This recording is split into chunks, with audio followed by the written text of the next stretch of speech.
नमस्कार, मी पंजाब डक बीड जिल्ह्यासाठी एक सांगू इच्छितो की आता 19, 20, 21, 22 पर्यंत तुमच्या बीड जिल्ह्यात दररोज वेगवेगळ्या भागात चांगला पाऊस पडणार आहे, पिकाला जीवदान ठरणार आहे।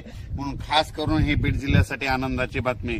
त्याच्यानंतर लातूर जिल्हा झालं, सोलापूर जिल्हा झालं, धाराशिव जिल्हा झालं, नगर जिल्हा झाला, परभणी जिल्हा झाला, नांदेड जिल्हा, हिंगोली जिल्हा, जालना जिल्हा, संभाजीनगर या जिल्ह्यातल्या शेतकऱ्याला सांगू इच्छितो की उद्या 20 जुलैपासून 20, 21, 22 आणि 23 या दरम्यान चांगला दररोज वेगवेगळ्या भागात भाग बदलत पाऊस पडणार आहे, म्हणून हा अंदाज लक्षात घ्यायचा। त्याच्यानंतर आपण परत विदर्भाकडे वळू। आज आहे 19 जुलै 2025। तर विदर्भ, पूर्व विदर्भ आणि पश्चिम विदर्भ 6 आणि 5 11 जिल्ह्यामध्ये म्हणजे 19, 20, 21, 22, 23 पर्यंत तुमच्या पूर्व विदर्भ आणि पश्चिम विदर्भ 11 जिल्ह्यामध्ये दररोज वेगवेगळ्या भागात पाऊस पडणार आहे आणि पिकाला जीवदान ठरणार आहे, म्हणून हे अंदाज लक्षात घ्यायचा।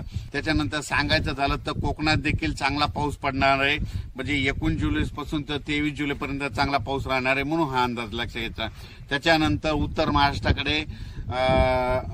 महाराष्ट्राकडे देखील सरीव सरी येत राहणार, म्हणून हा अंदाज लक्षात घ्यायचा। पण राज्यात सांगायचं झालं तर नगर जिल्हा झालं, जळगाव जिल्हा झालं, नाशिक जिल्हा झालं, त्याच्यानंतर बुलढाणा जिल्हा झालं, बुलढाणा ह्या भागामध्ये म्हणजे 22, 23, 24च्या दरम्यान तिकडल्या भागामध्ये चांगला पाऊस येणार आहे, म्हणून हे अंदाज लक्षात घ्यायचा।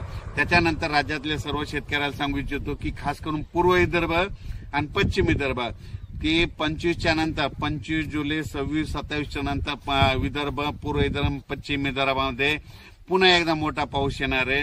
त्याच्यानंतर हे अंदाज त्याचा नंतर दिला ते, पण खास करून आज 19 जुलैपासून ते 23 जुलैपर्यंत सोलापूर जिल्हा, सातारा जिल्हा, सांगली जिल्हा, पुणे जिल्हा, त्याच्यानंतर नगर जिल्हा, त्याच्यानंतर धाराशिव, बीड, लातूर, नांदेड, हिंगोली, यवतमाळ, परभणी, त्याच्यानंतर इकडे जालना जिल्हा, संभाजीनगर जिल्हा, जळगाव जिल्हा, त्याच्यानंतर बुलढाणा जिल्हा, अकोला, अमरावती, वर्धा, नागपूर, भंडारा, गोंदिया, चंद्रपूर या भागामध्ये म्हणजे दररोज वेगवेगळ्या भागात आता हे 19 आजपासून दररोज भाग बदलत सगळ्या जिल्ह्याला भाग बदलत पाऊस पडणार आहे, म्हणून हा अंदाज लक्षात घ्यायचा। अचानक वातावरणात बदल झाला तर लगेच एक मेसेज दिला जाईल।